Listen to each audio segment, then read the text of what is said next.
Takurahaw. Oh my God! Ito na yung sinasabi namin na medyo masalimuot na daan. Para lamang aming makita ang ulo ng leon. Nasaan na ba yan? Malayo pa yon. Malayo pa po ang ulo ng leon. Pero dito po ay ulo-ulo. Ulo-ulo pa lang. Pero alam nyo ba, ang hininga ng anghel ay aking nalalanghap na sa pamamagitan ng malamig. Oh my God, tingnan nyo naman! Oh my God, may Oh falls! my God, may falls! I-stop tayo dito, kaya lang mayroong sasakyan sa likod. Oh, diba? Napaligo tayo. Nabasa kami. Correct. Blessing yon. Blessing in disguise. Amen. Oh my God, ituwal-tuwal mo para mapanood nila. Ayan. Ano ba ito? Bakit ako wala? Ayusin yan, ha? Maliwanag ba yan, ha? Tapos na yun nga pala na-record ang hangin. Na-record siya, naka-record.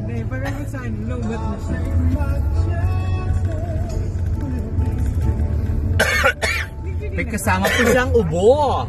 Correct. Ibig sabihin, pag ganyan nasa Baguio niya kasi malamig. Malamig na! Malamig na nga. Oh my God!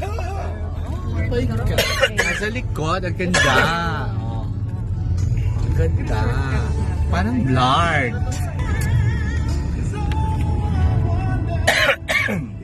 Yan. Senyales ho yan na nasa Baguio na kami. Correct! Oh my God! Ito naman pababa na tayo.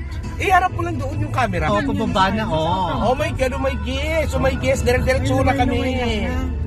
Oh, ito na. Dahan-dahan lang po. Oh my Ayan. God! Ito ang pinaka-highlights ng GFP. Hindi naman na kita.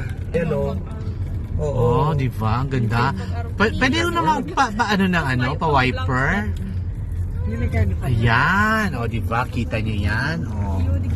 Oh, kita niyo ang kalsada. We're at Cannon Road. Yeah. Alam niyo ba, Beshi, kung bakit tinawag na Cannon Road? Bakit? Alam mo ang kwento ng Cannon Road? Bakit Nako, nga? hindi niyo alam ang kwento ng Cannon Road. Para bang Mila yan? Mila or? Hindi. Gusto ko, Cannon Road lang, hindi niyo alam. Oh. Okay. Ano po ang kwento ng Cannon Road? Sa kana.